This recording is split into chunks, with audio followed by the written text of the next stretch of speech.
Not spoil. Jeez. Okay, we are live. No more spoilers, Ben. Yeah, come on, Ben. No spoilers. I didn't even spoil anything.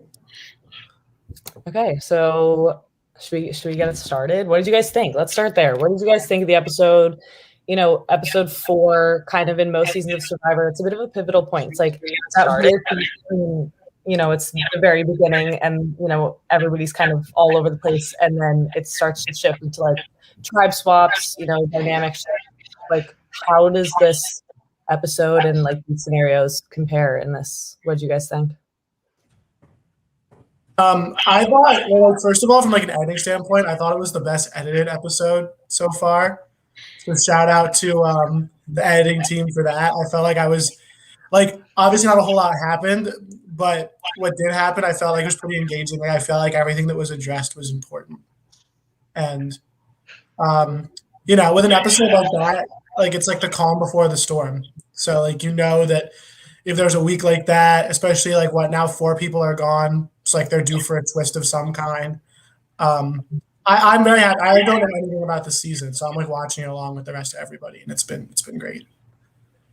Yeah, and every tribe's been to tribal so far, so you can have some fluky tribals for the first time you go, like maybe people get voted out for no particular reason, but we finally had like a tribal where past gameplay has now affected the current gameplay. So it's cool to see that start to progress. Yeah, I think this last tribal council was really important moving forward, especially if next week they are merging or switching tribes, because you don't want to move forward with people that you can't trust. I think that vote was really important. Yeah, I agree. Like when that there's a hypothetical merge or swap coming up, you don't want that one person who didn't vote with you before. You want to have everyone together in the hopes that you have maximum people with you in case that the numbers switch up. Yeah, for sure. So just kind of like, let's walk through the episode. The thing about the difference between College Survivor and regular Survivor is that these challenges can kind of be a little bit all over the place. Like it doesn't necessarily accurately measure how athletic, how smart, like how tactical a tribe can be. It's kind of sometimes just charades like this one was, and it can just be, the luck of the draw, whatever like prompt you get. Some of them were a little shocked by the prompts they got, like a fitted, like putting on like a fitted sheet. Some of like was like not enough. So like, how does that kind of, to me, it kind of like, I think that contributes to how you play differently in College Survivor versus regular Survivor. So how do you guys think that played in to everybody's, gameplay that week? I just love College Survivor challenges, and like Ethan and I have played a couple of at-home games with our friends, like day-long games, and the challenges are very similar. And I think it's a great equalizer because I feel like Survivor at the end is really not about how well you do in the challenges. It's about literally everything in between. Like when I'm watching regular Survivor, if I need to go get a snack, I'll do it during the challenge. So like I feel like the out of the box nature of some of these challenges, like charades, it like keeps it interesting. It's not like whoever can run the fastest, whoever's like the best at crossword puzzles. Like ballet was an easy one, and then like some group got like getting hit by a car, which was so specific, like right after, and I felt so bad because I'm like ballet was a slam dunk. Yeah. Yeah, I definitely agree. Obviously charades is probably a little bit more low budget than whatever they're doing on CBS. So sometimes it's interesting to see things that anyone can do, and it's good inspiration for people who just like want to get a group of friends together and play Survivor. So good on Syracuse for doing something like as simple as charades to play something as crazy as Survivor. Yeah, and I like watching like the College Survivor because you get to see like the aspects of the campus. Like I've never been to Syracuse, but like I feel like I'm a part of the campus now with how the challenges and the idol locations all relate to the campus layout. Yeah, for sure. I think it gives like an interesting perspective, it's definitely a toss-up, kind of changes things up. So after the challenge, we kind of flashed to some of the vlogs, and you saw Owen starting to play his game in like more locations than just one. You know, he's balancing this relationship between Mike and Holly, and he's also like playing a little bit of Holly in his relationship with Mike and playing a little bit of Mike in his relationship with Holly. So how do you think his gameplay level like is going to kind of even out playing all these different sides, like considering those types of players that he's playing with or, you know, trying to get something out of? First of all, shout out to Bethesda, Maryland. Yeah. Owen like lives like 15 minutes away from where I'm from, so love the Maryland representation. Gotta be up for that. So much Maryland energy tonight. For sure. That's sweet. To answer your question, I just honestly, my takeaway from Owen in this episode was that he was riding a bike. So maybe that's on me for not paying enough attention during that part. But it's obviously we didn't see as much from him because they didn't go to tribal. And like seeing, I know Mike was talking some strategy, like in case he's gonna have to go soon, and I'm sure that's playing into the own stuff. And it's when you're not going to tribal, it's a little harder to follow. But maybe Brenda or Dross can touch a little bit more on that. Yeah, I do remember one part with Owen. He was telling everybody that there's a guys alliance when there really wasn't. But like, I don't know how much drama that really caused just yet. We haven't really seen the effects of that, but that could definitely impact his gameplay if they catch him in that lie, for sure. This season definitely has a lot of over players, as do most college Survivor seasons, because they're all fans of the show. I wouldn't say Owen is one specifically, but like a lot of the talk that was going on around the idol was kind of funny because it really wasn't that deep. But like when Mike found the clue that like Owen had dropped out of his pocket, and then he like thought he had like figured it out, but he really didn't have it exactly correct. I mean, like that's the whole fun of Survivor, is that you only know what you know. So with an idol hunt like that, where it seems like everyone sort of has that location picked out already, it always gets interesting when you see other people looking for the idol right where you are, and you know, you don't know who knows what or who actually has it. Yeah, for sure. And Ben, what you just said, like there's a lot of over players because like we love Survivor. Like that's why we're here, and like that's why they're playing, and like that's what kind of makes it so interesting.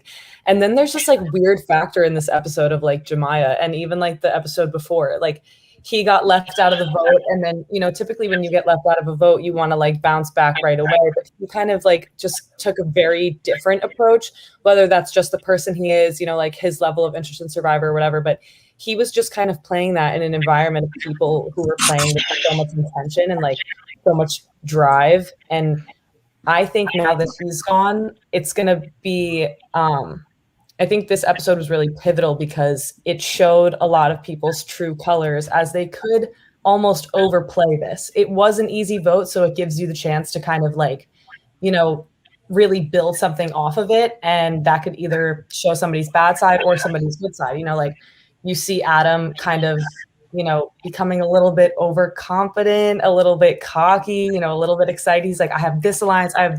Like at this point, like I'm good. Like I'm chilling. Like I have everything going for me. And, you know, I think that might do something for him down the line, whether it's good or bad. So, yeah, I mean, I think that's kind of just the balance of those players who like aren't really playing because they might just be in it for friends like Jemiah was. And I'm sure that like he has solely I felt so bad when I hated it. Like when he said, "I'm here to make friends." I think it was a couple episodes. I don't think everyone else is. Like that was the writing on the wall. I was like, oh no, he does not have a lot of episodes left.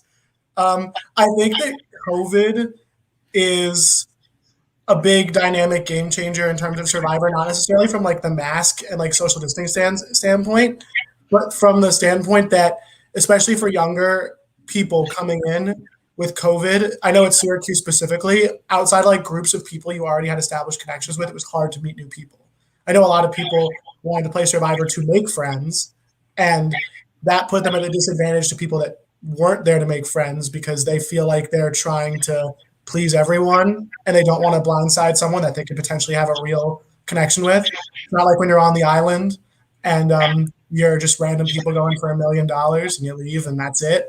Like these are people that you're going to see around on campus or like that you like and you generally want to keep that connection. So I think that COVID plays a big role in that because a lot of people are like, this is their time that they get to go outside because like they don't get to go like there's like especially at the point this was being filmed, you couldn't go out on Syracuse's campus. They were being really strict. Yeah, and just to go back to like the talk on Adam, I'm kind of actually like I know he was a little overconfident and whatnot, but I'm impressed. I'm impressed that he was able to be overconfident because if I was in his position, I went to a tribal, I got 2 votes, I would not be confident. But good on him for recognizing that he could turn that around and he still was in a group of the 4 plus him who voted off Brenda. Yeah. So that's good on him. I'm impressed. And it might backfire eventually. His overconfidence could turn into him maybe overplaying a little bit more than the standard of overplay. But for this episode, I'll give him a little clap. So. Yeah, I do like Adam a lot too in the game. I think he might be a little cocky in a way, but like we only really see that in his confessional. Like I don't think we really see that in like the challenges and at tribal, but I really like his confessionals. They're very honest. They're very out there. I love the whiteboard demonstration where he pulls it up. I think that's a nice little touch of uniqueness in his confessional compared to everybody else. Yeah, I'm gonna play devil's advocate. I feel like he is like going soon. I don't know what it is. I feel like he's overplaying. But again, you made a good point that I didn't think of until you like said it. Is that like we only see the vlogs for that point, so he might be doing a really good job of keeping it together. Like I know some players look like they don't have a lot going on at the beginning, but they're giving really specific vlogs because they do know they're doing it on purpose. They're playing under the radar. But I feel like I was watching him. I'm nervous. I'm like every time like they ask a question like how nervous you are to be at tribal. It blows my mind that not everyone is like 10. Like I would have 10 fingers up if I was at a tribal. Didn't matter how safe I was. Even because like even if you don't go home, that vote could end up being the vote that messes up your game and sends you home. And at that tribal, I don't think anyone is a 10. I think even Jemiah, who said that he knew he was going home, had like a 5 up. And I was just like, I don't get how people can be so confident. It blows my mind. I feel like if I was going to a tribal, I would be like freaking out every single time. I would never think I was safe.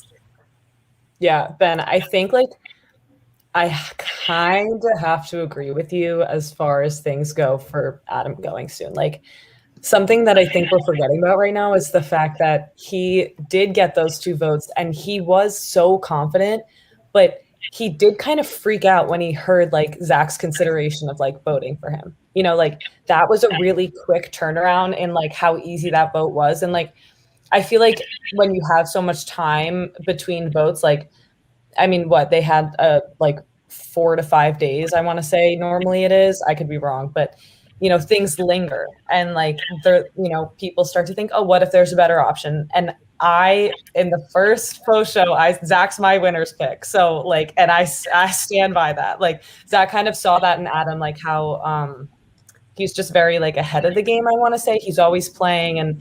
And I think that the fact that he had Adam on his radar is a good sign for his game. But the way Adam handled that is a bad sign for Adam's game because he just did get very paranoid and almost, I don't want to say defensive because you can't really get defensive in Survivor, but it was just something that he jumped on and was aware of and was almost a little bit emotional about too. Like, I don't want to say that, but yeah, that could definitely be like a pivotal point. That's where these like personalities come into play. You know, like first episode, we talked about how like this mind, body, soul factor comes in to play as who you are and what kind of player you are. And like, I think that's kind of showing in Adam's game. So yeah.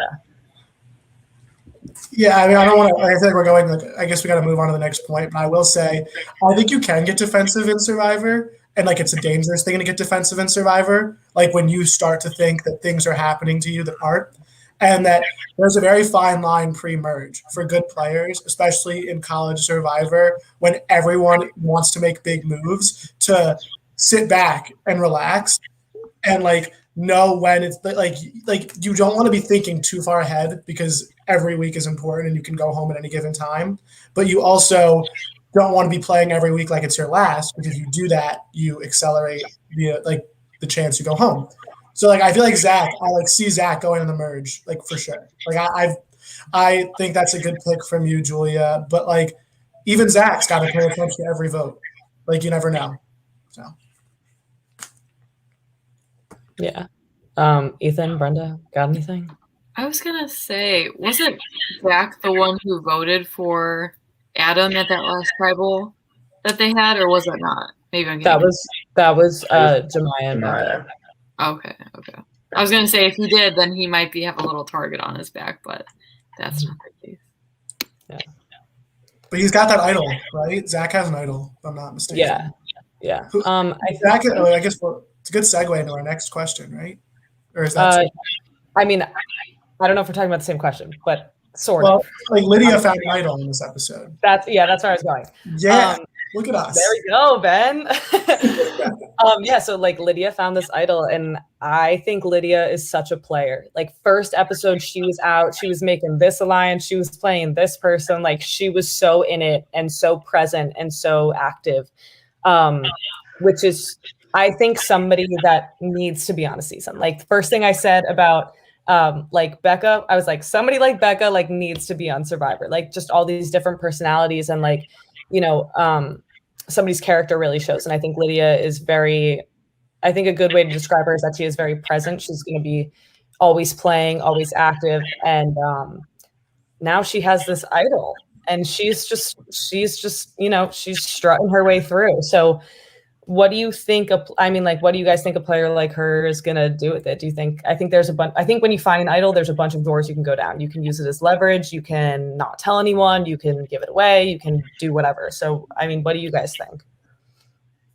I think Lydia's in one of the best positions in this game. Pretty much from what I've seen on her tribe, she has all of these people who want to work with her. Not many people. I think there might have been someone who was catching on. I don't quite remember, but she's sitting in a spot where she doesn't really need the idol right now. Of course, the tribes may not last very, very much longer. But also, I think she's well connected enough where if people do start bringing a plan against her, she's gonna be told by someone.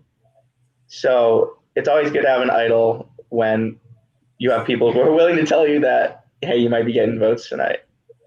I'm always team to follow it. Like if you have the idol and like you can tell no one about it, especially with like, this group of people, because when you play that idol in 6 weeks and no one knows you have it, no one's going to be like, how dare you kept that secret from me, because everyone would have done the same thing. And I think that telling people you have an idol only puts a target on your back that like you like have to go. I know, for example, Ethan and I, when we played our very first ever game of Survivor, I miscorrectly used an idol on him. And then it was the first time I'd ever played. I'd only watched one season. This was what got me hooked to Survivor. And Ethan, being a really good friend of mine, we were playing our mini game. He was like, Ben, you just stick with me the whole way and I got your back. So I did absolutely nothing. Ethan used me in every single vote. I was a little goat. And I had an idol. I didn't tell anyone about it. And I got to final 5 and I had to use it. And I used it on him. And then he voted me out the next. Well, you did it. We split it. But I ended up going home at 4 because at that point I was no longer needed. So I think that using that idol is important. But I think that if you can hold on to it until you need it, that's important.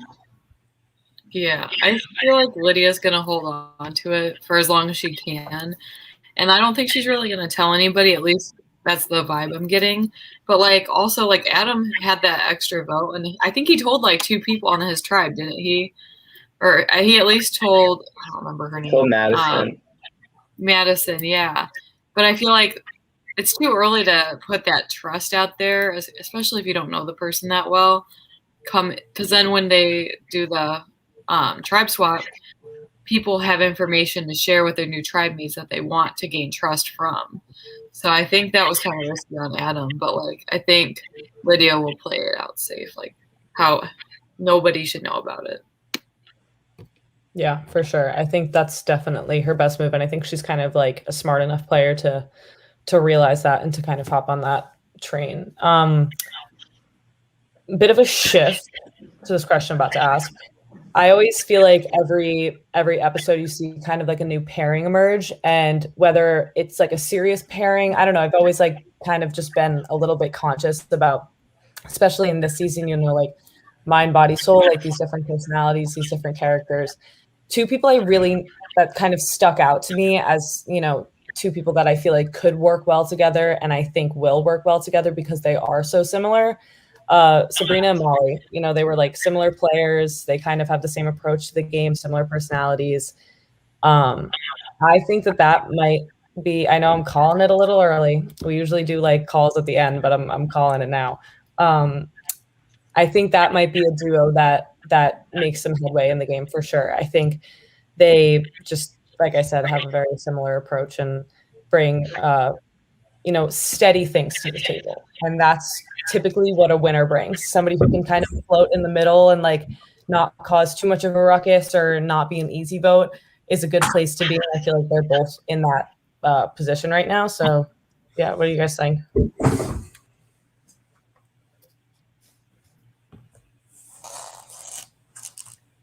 Yeah, I mean, they're both on mine. I know. I remember seeing them talk a little bit at the start, but obviously they didn't go to tribal, so I didn't get to see much of it play out. But yeah, I mean, it's good. It's good that like having a solid pairing, especially like you're about to go into a swap. It's a good thing. So I mean, I can't comment too much on their thing. Good thing they didn't go to tribal because that always helps. I think that small alliances are so underrated. Like, obviously, there's the big one that's going to control that vote, but you know, 7 people can't win a game. I mean, obviously, we're split up much smaller right now, but then like in a 5-1 vote, which is why I think like Jemiah's biggest mistake was like someone's 5 in a group of 5, and like if you can find a way to get off of the bottom, it's like, or like get at that, it's important. So like having a big group and then having those individual connections is important. Like if you could even have individual connections that are in different groups, and then when that group says something about you that is bad, that connection can help you out. And like you never know. So like I feel like be nice to everyone, and you can have those like small connections. They can change the game a lot more than a group of 5 can. So Yeah, for sure. It's also just like on the topic of Molly, going on a little bit of a tangent. It's still crazy to me how like none of the returners have even been like thought of getting voted out. Just like it's too easy, and I guess that's a reason why maybe some people don't want to do it, and maybe they're keeping them around just because there always is that like easy target. But it's been, this was the 5th vote, and they've barely even been mentioned. So I mean, good on Mike, Molly, and Ryan, but crazy stuff to me. Yeah, I think also, you know, they're used as like an easy vote, but they're also used as a shield. So it's easy to keep them around, but there's also an incentive to get rid of them, which kind of causes a bit of a stir, but that hasn't really started yet. So hopefully once like the tribe swaps and the dynamic changes, you know, maybe like somebody on Ryan's tribe has little to no incentive to get him out if he's going to be somebody that somebody else wants out before them because he is a returner. So, you know, it just kind of, it's one of those things where you have to wait and see. I think the tribe swap will stir the pot a little bit to see how that thing plays out. Mm-hmm. So, yeah. All right. Next question. So Soul went to tribal twice in a row. And in one of the vlogs, I can't remember whose it was, but they said like after they lost that they were like, oh, okay, you know, it's fine. Like, we'll just go back to tribal. So now you kind of have this weird balance between people like really going hard and people like not really going hard. And I know that was kind of mentioned in Jemiah's game, but now it's like continuing, and like it's a question of how is that gonna play out? How are those dynamics gonna like kind of intertwine amongst themselves type thing? So what do you guys think? I mean, I think it's kind of like a weird thing. It's not something that's super common for it to be so split up like that, but yeah. This goes back to what Adam was the one that said, I believe he was like, I'm fine going to tribal, right? Mm-hmm. And then Lydia was the one that was like, it was embarrassing, or am I getting that wrong? I think you're right. So I'm like Team Lydia on this one. Hashtag Team Lydia is already like the most recent comment, so I feel like I brought that out. Like, I get so mad when people are okay going to tribal. If you've seen The Real Survivor, every time someone's okay going to tribal, it backfires. I mean, like, it didn't backfire this week, but it's like, even if you have that buffer, why would you want to use it? Like, if you're in such a good spot that you feel like going to tribal wouldn't be a big deal, like, it would be an even better situation if you don't go now, and then the next time you go, it's not a big deal, because like you lose that buffer, and then there's not a tribe swap like you expect there to be the next week, and you lose again a third time, and now you don't have that buffer. I mean, like, if you win your challenge, it's math. If you win your challenge, there's 100% chance you're not going home. If you lose, that chance is less than 100%. It may be 99, but it's still less than 100. Yeah, I think the Soul Tribe felt really comfortable about losing the challenge because based off of their last tribal council, they kind of knew who they wanted to vote off already. So there was like going to be as much debate or discussion as that first tribal.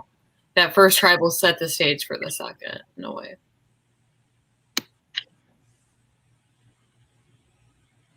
Oh, for sure. All right. So I have nothing to chime in with here. Yeah, Ethan, what do you got? Ethan, quiet. Like, what? I'm quiet? Me? Never.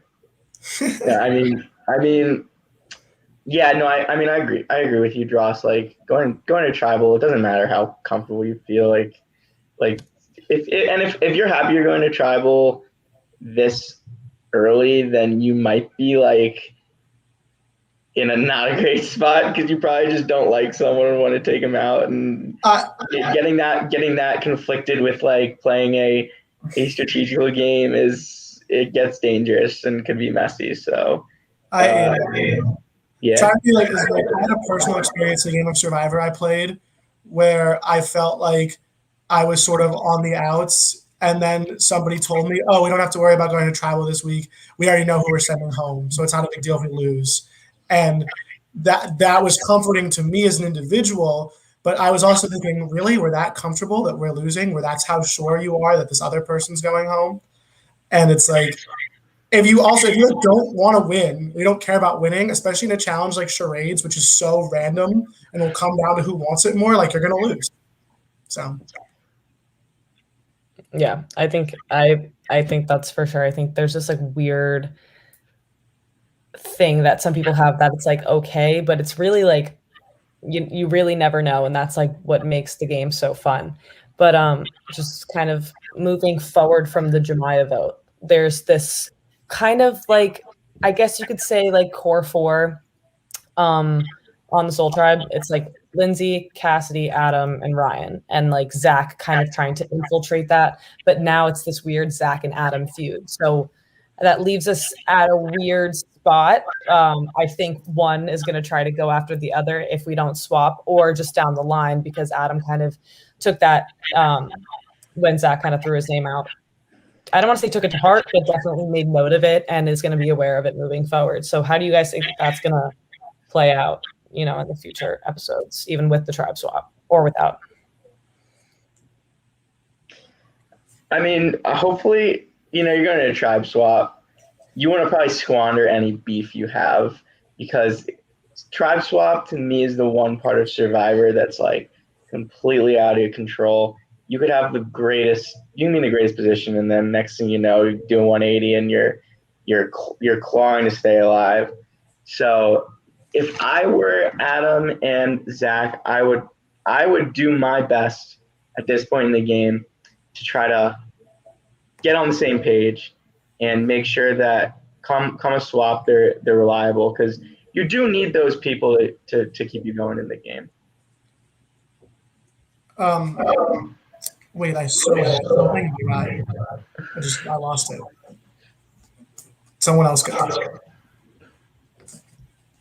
Brenda, you want to go?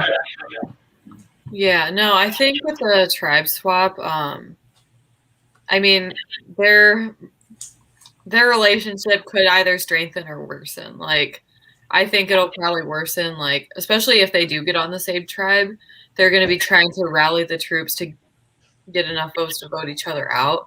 But if they're on opposite tribes, I don't think it'll be like a problem until merge.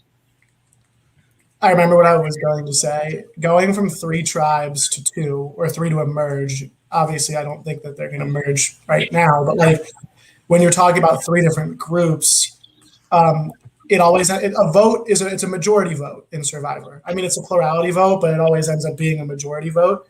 So what happens when you have 3 different tribes? A lot of times is you have tribe A on one side and tribe B on the other, and tribe C gets stuck in the middle as the deciding tribe.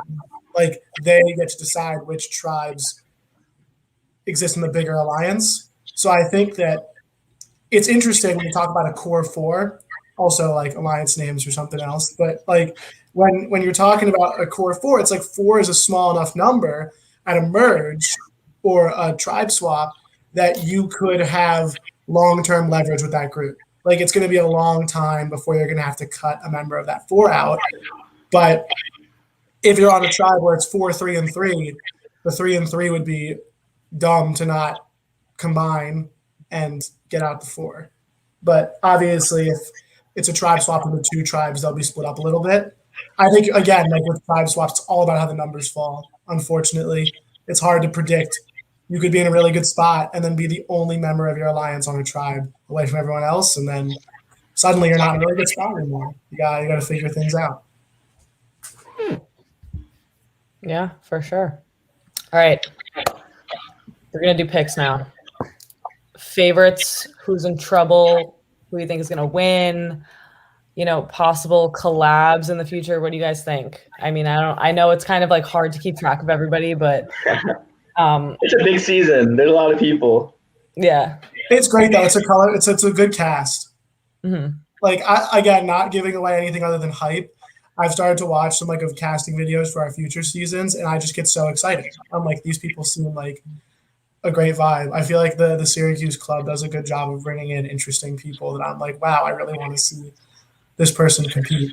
So there's a couple of people who I can start to see are getting out of their shell, and I'm like, I really want to see them compete. That'll be good. Yeah, no, it's definitely exciting, and now it's such a pivotal point.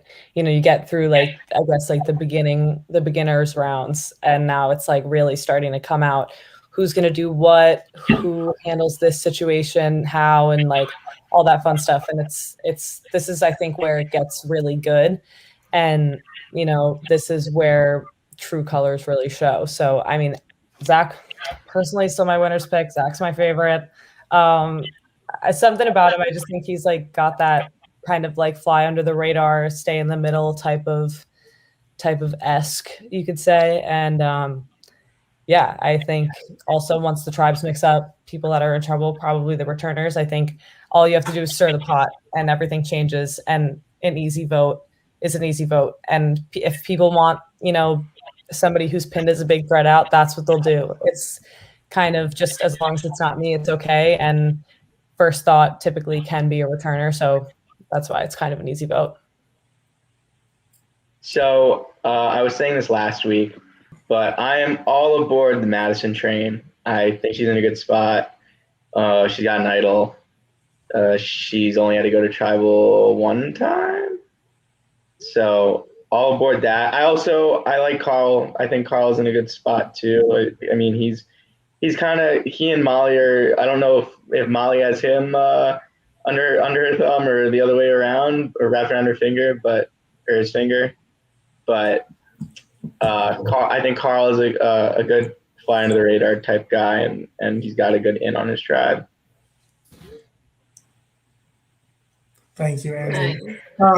I also would like to say, I feel like this is a cop-out pick, but I think that the winner of this season is not going to be someone that is a threat right now. Like, I literally think that it's impossible to pick a winner for this season because the only thing that I'm confident in is that anyone who looks like a front runner in this season is not going to win.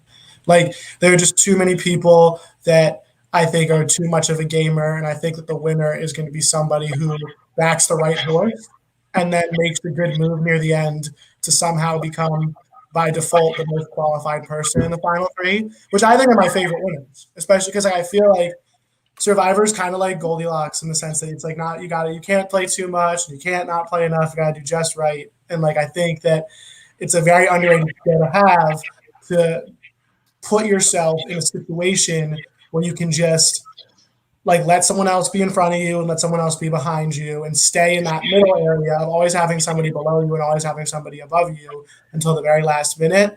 I feel like we didn't talk about Lindsay at all, and I think she's kind of doing a good job. Like, I feel like she's generally well liked on her tribe and seems to be in the know with most of the stuff. And like, they went to tribal this week. I do think that the tribes that have gone to tribal the least often probably have the players that are going to go farther, because when you get to the merge, the more people you have that don't hate you and that you haven't voted against, the better. And avoiding those uncomfortable situations where you have to lie to someone and then they stay in the game is great, because if you have to lie to them and they stay in the game, then it's like, why? You have to come back to them and give them a good reason to trust you again. So I don't know. I'm sorry, that was a lame answer. I didn't even give you a winner's pick. I just rambled. But okay.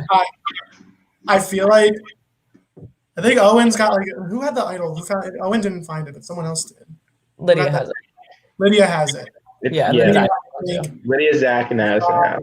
I feel like of the three idol people, I think Zach is in the worst spot because we're all picking him, and that means that he's a threat, which means that he is going to have to deal with that soon. And I think Molly's doing a really good job. I hope I got that name right. I'm sorry. Like, there's a lot of people like pre-merge, but Molly, I believe, is the returner on the Mine Tribe. Yeah. Yes? Cool. No one corrected me, so I'm going to assume I was correct. And I think that she's doing a really good job of fitting in with everyone. Like, she doesn't stand out as a returner like Mike or Ryan do to me. I mean, Mike always stands out, but.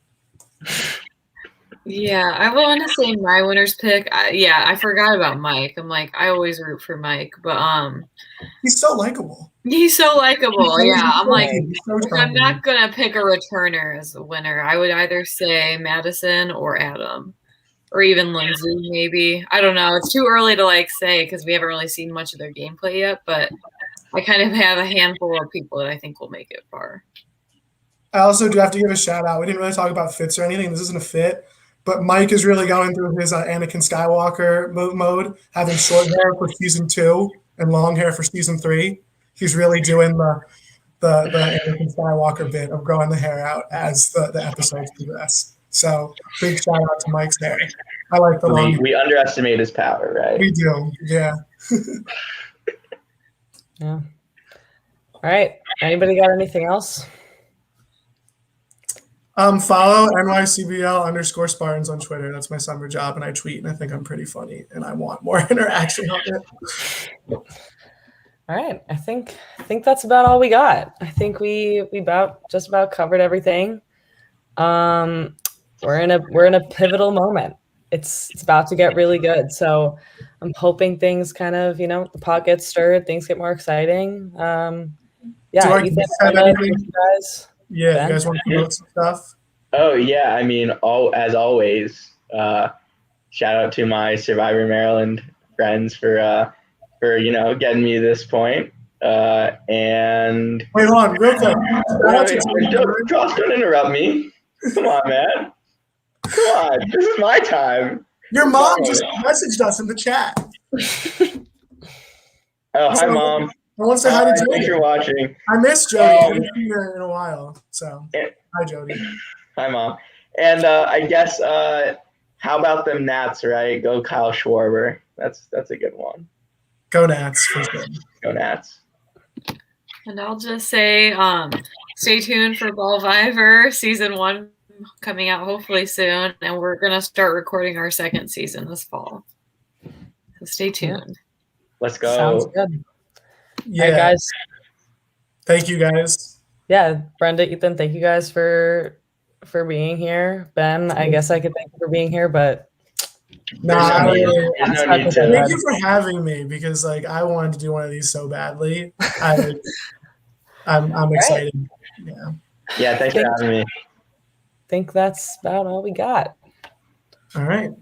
All right. And thanks to everyone in the chat. Yeah. Thanks, guys. All right. How do I end it? All right. Ethan just left. Do I leave studio? Kevin, drama. I like that picture. It's a good Literally, one. what am I doing? Should we just like hang out? There's that like it's Andrew. It said click end stream. I want to add Kevin to the stream before I end it personally, but I don't know if I can do that. Okay. I guess I'll just end it. Where the hell is the button? Oh. Hey, this is a family show. Okay. Love you, Kevin. Bye, guys.